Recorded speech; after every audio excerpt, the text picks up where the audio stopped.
Hola, ¿qué tal? Buenas tardes. Es un honor enorme estar aquí en este foro y como también dice la maestra Diana, estar en un foro clínico, la verdad que nos abre mucho el panorama para seguir mejorando. Gracias al doctor Avilés, gracias a todo el colegio, el doctor Andrés, la doctora Handal por la invitación. Y bueno, vamos a hacer un poquito de polémica y como dice el señor presidente, bueno, yo tengo otros datos. No tengo ningún conflicto de interés para esta ponencia. Y bueno, esto es un poquito de lo que ya hemos estado hablando, ¿no? De lo importante de la obesidad. Realmente todo el mundo dice la obesidad, hay mucha obesidad, está creciendo, miren, en 6 años cómo vamos a estar. Pero parece que todos estamos en nuestra propia trinchera haciendo un trabajo y realmente no estamos de la mano, ¿no? Tratando de abatir esto. Vemos aquí nutriólogos que nos está diciendo hay que educar en la nutrición, internistas que están abordando en una forma integral, como bien decía el doctor al inicio, ¿no? Ver el colmillo, ver la oreja, pero bueno, creo que todos de la mano tenemos que actuar. Y obviamente pues nuestra realidad, ¿no? En nuestro México lindo, vean la incidencia tan alta de obesidad. Obviamente lo más catastrófico es lo que estamos presentando a nivel de obesidad infantil. O sea, por más esfuerzos que hagamos, viene difícil en muchos años. Entonces creo que es importante precisamente estos foros porque nos tenemos que unir para trabajar juntos y tratar de darle un manejo a esto. Y cifras y cifras y cifras que por más números rojos que nos dicen, creo que nos hace falta todavía más esfuerzos. No me voy a meter a muchos detalles clínicos porque creo que en las pláticas previas magistralmente se abordaron, pero voy a retomar este concepto de la obesidad como algo multifactorial como causa de la misma y ahí, también como se decía, ¿no? La disfunción del tejido adiposo. Realmente cuando ya no hay un equilibrio y que afecta alteraciones metabólicas, biomecánicas y psicosociales, aquí es cuando ya la obesidad va a ser un problema. Y no nada más se trata de una cuestión genética, como ya se dijo, una situación psicológica, sino otras situaciones más graves que creo que nos ha hecho falta retomarlo, como el desconocimiento de conceptos básicos de nutrición. Y digo, aquí es bien importante la presencia de la licenciada Diana. ¿Por qué? Porque a veces hasta como médicos no sabemos este tipo de plato de buen comer, con quién referir, cómo referir. Y bueno, a veces hasta esto lo omitimos, ¿no? En nuestra nota hay notas muy padres donde hacemos todos los diagnósticos, la semiología, pero a veces nos olvidamos de esto. Y esto tiene que ser parte importante en nuestra descripción del paciente.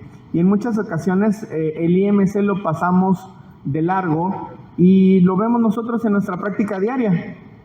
Me llega un paciente con diagnóstico de hernia ventral compleja para su manejo quirúrgico. Y en la nota en ningún momento dice vía aérea, SAOS, pérdida de aluminio, pero por obesidad mórbida. En ningún momento en la nota decía con 54 de índice de masa corporal, es decir, un superobeso.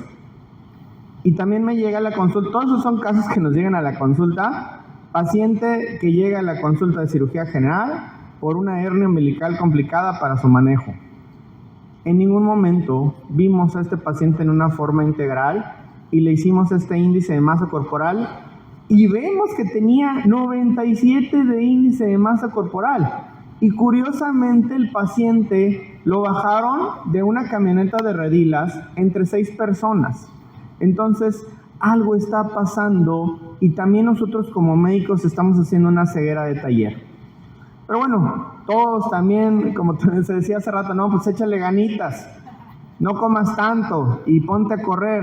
Pero no, la obesidad es más que eso y como también comenta brillantemente la doctora Valentín, la fisiopatología de la obesidad es un desequilibrio entre todas estas sustancias que hacen que ganemos, que ahorremos y que también se pierda esta energía. Por lo tanto, es importante todas las intervenciones a nivel nutricional, médico, farmacológico y pues también quirúrgico. Y bueno, este famoso sistema de estadiaje también es importante y creo que en la consulta de obesidad tiene que ser parte. Y por eso también les decía, pues yo tengo otros datos, porque en muchas ocasiones ponemos el antes y el después, pero también los cirujanos tenemos la culpa porque ponemos el antes y el después, ay qué bonito se ve. Pero si yo desde ese antes, yo le digo, este paciente viene conmigo a la consulta de obesidad con un EOS de 3, lo voy a recapitular porque veo que hay estudiantes. En el EOS se toma la afección más alta y de las 3 afecciones, médica, mental y funcional, en este caso la paciente llega conmigo porque tenía una bota de descarga por una fractura patológica. No sé cómo el traumatólogo, la verdad que gracias a Dios, la refiere a cirugía bariátrica, porque ya no la quería operar, la operó una, la operó 2 veces y dijo, algo está mal, este hueso no pega. Ya con eso la refiere a cirugía bariátrica y obviamente nosotros vemos que es una paciente obesa mórbida con 45 de IMC, con un EOS 3 por una disfunción masiva, además de sus comorbilidades, por lo cual la tenemos que meter a un programa integral de obesidad. Y lo que debemos de hacer como cirujanos es estas fotos bonitas del antes y el después, ponerles qué es lo que estoy logrando. ¿Por qué? Sí se ve la paciente ya contenta, sin su bota de descarga, pero su estadio de su EOS mejoró a un grado 1. Y eso es lo que realmente le va a dar una base científica a nuestro trabajo como equipo multidisciplinario. Y bueno, existen muchos manejos para la obesidad que también ya se han visto en todas las pláticas. Y como ven, la historia ha buscado en todas partes darle un tratamiento. Sin embargo, con ese afán de encontrarle una medicina mágica, pues se sigue investigando, investigando y investigando. Pero realmente, pues el lugar o el punto que tiene la cirugía bariátrica es modificar la anatomía con el fin de no nada más restringir la ingesta calórica, sino también de hacer modificaciones hormonales. Obviamente es importante que estas modificaciones se entiendan y se puedan acompañar a lo largo del manejo. Y bueno, estas guías que también se comentaban, en el 2022 cambiaron. Y no nada más lo hacen los cirujanos. La IFSO es la Federación Internacional, sí, de cirugía de obesidad, pero también incluyen médicos, internistas, psicólogos, nutriólogos. Entonces todos en el afán, algunos endocrinólogos, con el afán de juntarse todos, muchos de la Cleveland Clinic, de la Clínica Mayo, se hicieron modificaciones de acuerdo a estudios con la finalidad de decir al gobierno, oigan, tenemos que adelantarnos porque ya tenemos pacientes realmente dañados y más con el tema de las aseguranzas o de las políticas en salud, tenemos que hacer las cosas diferente. Y bueno, este es un resumen muy bonito, también para los estudiantes, vean cómo los nuevos artículos, cómo te relatan los artículos con infografías, y este artículo en especial nos dice qué procedimientos son los que hoy se usan. Y van a escuchar todavía, oiga, lo mando para hacerse una banda gástrica. Ya este artículo en el 2022 dice, ya son procedimientos históricos. La gastroplastía vertical en banda o la banda gástrica, ya nada más hay que quitarlas, nos dan problemas. Y hoy en día, los procedimientos que se realizan hasta el 90% a nivel mundial es la manga gástrica y el bypass, como lo vamos a ver más adelante. Y como también comentaron, las derivaciones biliopancreáticas cada vez se están dejando de hacer. ¿Por qué? Porque existen los manejos multidisciplinarios que con una cirugía bariátrica no tan malabsortiva nos va a dar buenos resultados. Hablando de estas guías, también nos dicen, se expandieron las indicaciones. Antes decían que solamente era de los 18 años a los 60. Y aquí nos dice, antes, el peso. Cuando, de acuerdo al índice o a los factores de riesgo metabólicos, cardiovasculares y también oncológico, hay pacientes que tienen una carga oncológica importante familiar asociados a una obesidad. se le llega a indicar cirugía bariátrica. O con más de 35 de IMC, tenga o no un problema médico relacionado. Estamos recordando que también hay situaciones mecánicas que pueden estar asociadas a esta obesidad. Y la edad también ya es un factor. A veces tenemos pacientes de 70 años con una buena calidad de vida. Aquí le llaman el famoso término de fragilidad, que aquí el maestro Torres Castellano nos puede decir, ese término de fragilidad, que ese paciente de 70 años tal vez tiene esa carga en la rodilla, en la cadera, pero metabólicamente y cardiovascularmente está bien. Entonces pudiera ser candidato a cirugía bariátrica. Los niños es una situación especial, pero también arriba de los 16 años, con un equipo multidisciplinario, con un cirujano bariatra pediatra, pueden ser sometidos a cirugía bariátrica. Y bueno, le hacen una énfasis especial a ciertas poblaciones. Yo creo que con esto lo abren más y les voy a decir el por qué. Porque también las aseguranzas se cerraron mucho y más en nuestro país, que no te pagan una cirugía bariátrica a más de 40 de índice de masa corporal. En Estados Unidos más no te pagaban, y por eso el turismo médico que vienen de Estados Unidos, Canadá, a operarse aquí, porque el proceso es tan engorroso. Entonces ellos dijeron, vamos a estudiar, a bajar evidencia, tanto para que pacientes con prótesis de cadera y prótesis de rodilla se puedan operar de cirugía bariátrica, obviamente con las indicaciones, y que hagan una terapia puente para esta cirugía, con mejores resultados. También pacientes con hernias abdominales, como el que les puse en la primera imagen, obviamente ese paciente no lo puedo hacer una plástica de pared si no le hago previamente, como lo hicimos en la clínica, cirugía bariátrica. Y también algo que está dando un auge es en la cirugía de trasplante renal. Como una terapia puente, nosotros aquí en la UMAE ya lo estamos empezando a hacer, unos pocos casos en trabajo con los nefrólogos y los endocrinólogos. Y la otra, todos estos avances tecnológicos, el uso de los análogos de GLP-1, que nosotros en nuestra práctica privada y pública lo estamos haciendo, pacientes con obesidad mórbida que decían no se pueden operar, realmente se pueden operar en una forma segura más de 60 de IMC. Esta paciente tiene 70 de IMC.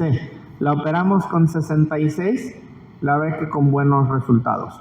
Pacientes con cirrosis no terminal, los podemos operar para evitar la progresión, así como pacientes con falla renal no terminal, los podemos operar para no evitar su progresión. Y también pacientes que necesitan alguna sustitución cardiovascular, es un muy buen procedimiento.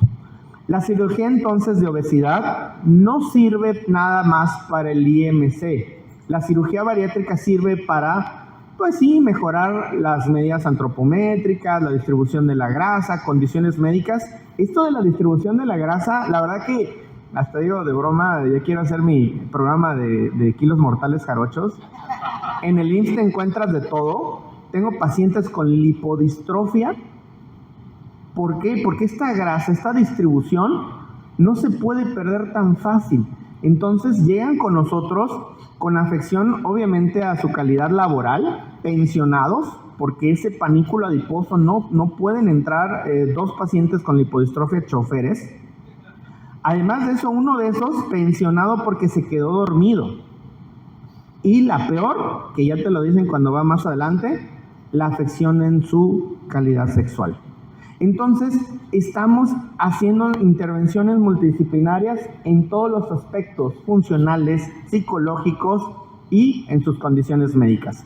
Y bueno, hablando de historia, de aquí salió esto donde ya empezamos a convencer a los endocrinólogos, sí está un cirujano, el doctor Philip Schauer, pero también hay muchos endocrinólogos que trabajaron juntos en Stampede, tenían ciertos sesgos definitivamente, pero ya se demostró que el bypass es el procedimiento que te mejora, como también comentaban, la hemoglobina glucosilada a largo plazo.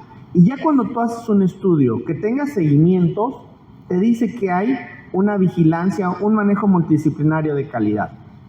Pero bueno, además de que la cirugía bariátrica va a lograr un mejor control glicémico, buscas mejorar la hemoglobina glucosilada, todo eso con un buen nivel de evidencia. También la reducción de medicamentos con una adecuada terapia médica. ¿Y esto por qué? Esto lo vemos porque también los fármacos que ustedes van a emplear van a ser con la finalidad de evitar que progresen las complicaciones o de limitarlas. No es uno o el otro, es uno más el otro. Esto es sumativo. Y a fin de cuentas, costo-efectividad, la cirugía bariátrica ha dado una buena respuesta en diabetes. Y bueno, esto también es una lámina ya viejita, pero la ADA, desde hace mucho tiempo, 2016, ya nos decía, pacientes de IMC, estos son puros endocrinólogos, desde 30 de IMC los puedes operar con buenos resultados. Pero bueno, retomando la cuestión de cirugía bariátrica, existe ya la indicación que es una buena herramienta para pacientes con más de 30, 35, y hay que hacer hincapié en situaciones asociadas a afecciones endocrinas que se tienen que descartar, principalmente afecciones tiroideas y el síndrome de Cushing. Nuestro México Mágico también es experto en eso. Nosotros en la práctica tenemos 2 casos, el famoso Arthur King. Tómenle su cortisol y en verdad ahí van a tener su afección, su Cushing. Obviamente ustedes son los maestros en la clínica, pero ya nosotros vemos luna llena, sus estrías que le duelen los huesos y obeso mórbido. Pues ese no lo toques. Y eso también lo decimos en los foros de cirujanos, porque es el primero que van a operar, no voy a decir en qué hospital, que ya después llegan con nosotros, porque traía un síndrome de Cushing cantado. Bueno, el Arthur King no, y el otro que se untan, ¿cómo se llama? El que tiene cortisol, el Barmicil, ¿cómo les encanta embarrárselo a la gente? Hay Cushing diatrógeno por esas situaciones que tenemos que descartar. Y también bien importante, la acción de los psiquiatras y psicólogos para descartar trastornos psiquiátricos mayores, y no nada más ansiedad y depresión, sino los más importantes son las hiperfagias y los trastornos asociados a la alimentación. Por eso es bien importante descartarlos y tratarlos. Y lo más fácil, y lo que nosotros hacemos en nuestra práctica, que el paciente tenga un apego nutricional y que pierda el peso, por lo menos el 5%. Antes se decía, y como el kilos mortales gringo, no, tienes que perder 20 kilos. No, pues pobre paciente, ¿no? Se desanima, se sigue deprimiendo. Hay que poner metas reales realmente para este paciente. Y bueno, este reseteo que vamos a hacer, realmente no nada más es, aunque es cirugía bariátrica, el cirujano solamente da la pauta, pero es parte del trabajo de todo un equipo multidisciplinario, médicos, bariatras, nutriólogos, psicólogos, psiquiatras, hasta en las instituciones trabajo social para seguirlos, el endocrinólogo obviamente, ustedes los internistas, cardiólogos, neumólogos. En el IMSS, presumiendo, ya los cardiólogos se están sumando, llegan con nosotros. Oye, Octavio, te vamos a hacer un protocolo para hacerte un eco a tus pacientes bariátricos, porque queremos medirlo. Adelante. El neumólogo, oye, tus pacientes no necesitan, ellos ya están entendiendo que se tienen que sumar, y obviamente nosotros junto con un equipo de anestesio, terapia intensiva, radiología intervencionista cuando se necesita o endoscopía, y algo bien importante, la rehabilitación, vamos a hacer este reseteo. Y yo esta imagen también la pongo siempre. ¿Por qué? Porque la cirugía bariátrica solamente es uno de los ejes de todo este equipo multidisciplinario. El tratamiento se debería de llamar control multidisciplinario para la obesidad. Y bueno, este es un ejemplo de lo que hacemos en la práctica privada, un poquito también en Dinamarca, pero no tan tecnológico. En este caso con nutrición, en psicología, tenemos médico bariatra, cuando amerita endocrinología, y ya tenía su médico previo, tenía diabetes, carga familiar de diabetes, hernias discales. Bueno, a este paciente le hacemos un bypass por su diabetes y hacemos también la implementación de tecnología. ¿Por qué? Porque sí sirve el mostrar las fotos, el antes y el después, que el paciente vea y mida, y eso ya está descrito en artículos, que el paciente vea y mida su avance es importante para evitar una regresión. Que otros pongan como mercadotecnia esta y esta es otra cosa, pero sí es válido, y por eso les decía, yo tengo otros datos que tengamos monitorización y el antes y el después para el paciente, independientemente de esas situaciones éticas que mal se realizan. Y bueno, todo ya está descrito, no es nada nuevo. Obviamente en México tenemos un rezago todavía, pero bueno, ya existen grupos que se esmeran a que esto se lleve a la práctica. El Colegio Mexicano de Obesidad en Estados Unidos, lo que decíamos, ¿no? Que ya hay procedimientos que se están llevando día a día. Y bueno, la manga gástrica, de acuerdo a Ipsos Global, es el procedimiento que más se lleva. Entre la manga gástrica y el bypass es más del 90%. Y muchos dirían, bueno, pues la manga entonces es el nuevo Superman. Pues no. La manga tiene un detalle como es el reflujo postmanga, cuando no se identifican bien los factores previos. Entonces, aún así, el bypass y obviamente para la diabetes y el reflujo es el procedimiento, el bypass de elección. Existen, como también se comentó, procedimientos restrictivos y mal absortivos. Voy a hablar un poquito de todos, ya no me voy a ir a las derivaciones porque son cosas que ya casi no se hacen. Sí es importante identificarlos y cuando los vean, pues referirlos si hay alguna situación. Pero bueno, de los restrictivos, aunque es endoscópico, el balón se llega a poner cada vez menos ahora con estos análogos de GLP-1. De los restrictivos, la banda gástrica, pues ya casi las estamos quitando. Por ahí van a encontrar pacientes con gastroplicaturas. Ojo, no es lo mismo la gastroplicatura endoscópica que la que están haciendo quirúrgica. Y aquí hay un grupo que también lo hacen mucho, se lo van a encontrar. 30% de síntomas gastrointestinales por lo menos. Entonces lo que estamos haciendo es desmantelarlos y hacer un restrictivo como una manga gástrica. Y existen derivaciones, pero el bypass gástrico es el gold standard, tanto para pérdida de peso como para reflujo y diabetes. Bueno, el balón, la verdad que tiene ciertas indicaciones. En este caso puse un superobeso. ¿Por qué? Porque empleamos el balón solamente como una terapia puente para hacerle ya un procedimiento definitivo. Este te va a perder de 10 a 15 kilos. La banda gástrica, como les comentaba, es un dispositivo ajustable de silicón. Ojo, más en Monterrey hay unos dispositivos no ajustables que son hechizos, entonces van a encontrar por ahí, oye, ¿tu banda es ajustable? No, me dijeron que ahí quedó. Inmediatamente referir a su cirujano de bariatra de confianza para quitarle esa cosa, porque habitualmente es un silastic que hacen erosiones y fístulas. Los riesgos de la banda son deslizamientos, erosiones, pseudocalacia, fuga y la imposibilidad del ajuste. Por eso, bueno, ya prácticamente a esas alturas encontramos bandas y las estamos retirando. El bypass, pues su objetivo es reducir la capacidad gástrica y posteriormente con un componente de la malabsorción, promover la pérdida de peso. Tiene una pérdida de peso hasta más del 70%, pero es a partir de una desnutrición calórico-proteica. Y como ya se dijo, hay riesgos como síndrome de dumping, oclusiones intestinales, depende de qué bypass haces. También hay un bypass de una sola anastomosis. ¿Cuál es ese? Que en vez de esta Y, solamente hicieron una sola anastomosis, normalmente a 2 metros del ángulo de Treitz. Esos pacientes les van a presentar mucho reflujo biliar. Igual, ya hay grupos que ya saben quién hace eso aquí en el norte de la ciudad. Entonces, ese paciente hay que hacerle su endoscopía y si tiene una complicación secundaria al mini bypass, pues ya hacerle una conversión o un tratamiento específico.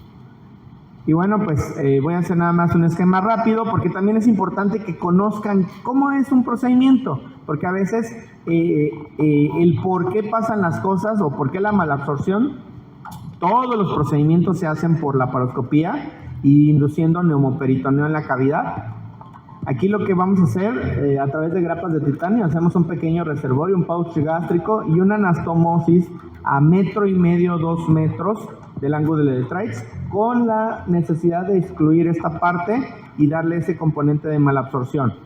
Ese papel que decían de malabsorción también aumenta el papel incretina que ya se había comunicado.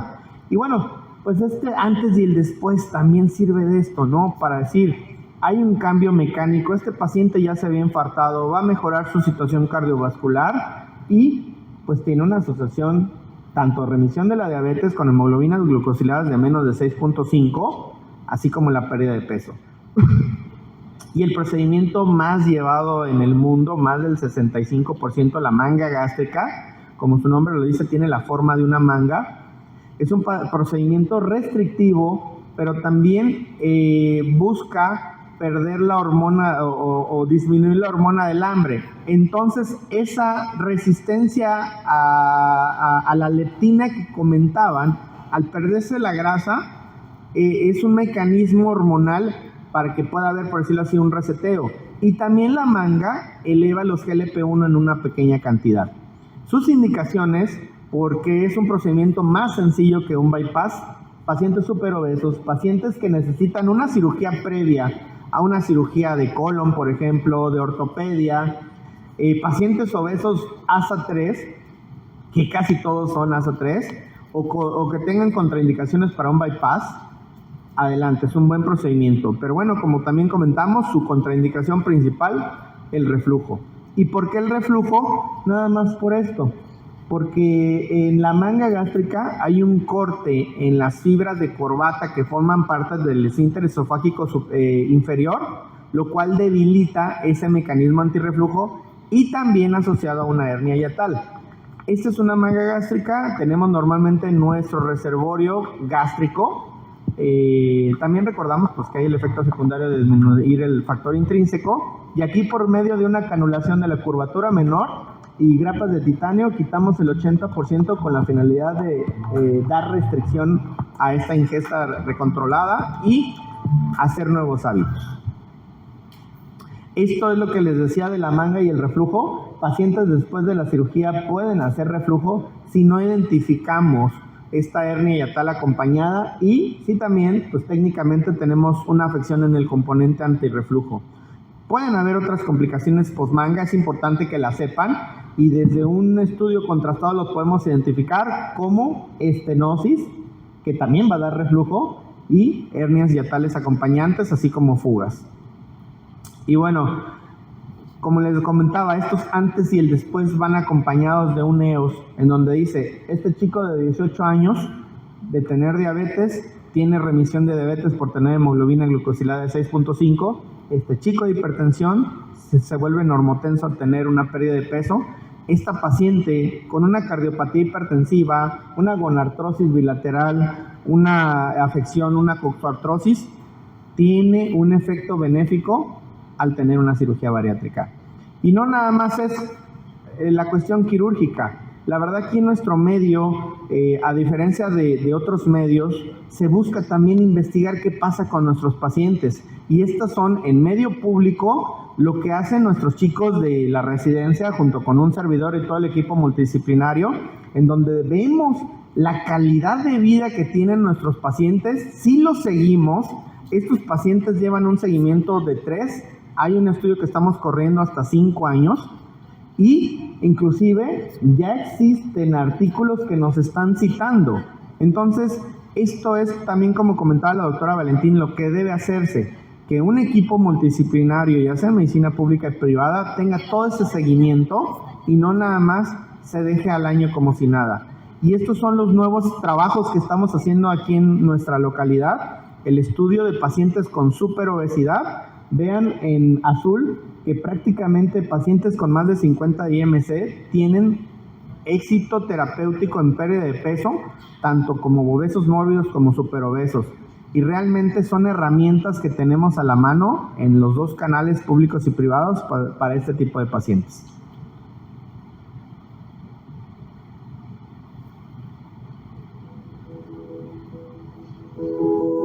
Y les comparto un poquito de lo que realmente nosotros buscamos, ¿no? La calidad de vida.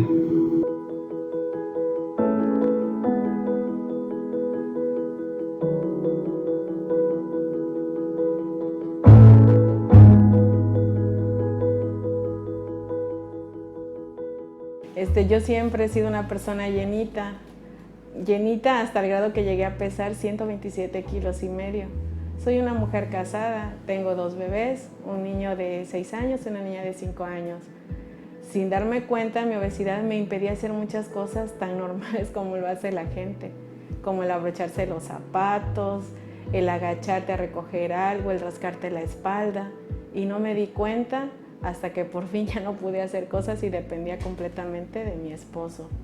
Gracias a una cirugía bariátrica, mi vida cambió. Hasta hoy he bajado 30 kilos y me siento como una mariposa en un capullo que está saliendo. Hoy puedo caminar con mis hijos, puedo jugar, puedo reír, puedo... Existen muchos artículos que dicen cómo ayuda en la hemoglobina glucosilada, cómo ayuda en el colesterol, triglicéridos, pero creo que eso es realmente lo que nosotros debemos de buscar con un manejo multidisciplinario. Como también le decía, no existe Superman en la en la obesidad, porque hasta Superman tiene su kriptonita, pues creo que debemos de trabajar todos juntos por el bien de estos pacientes. Gracias.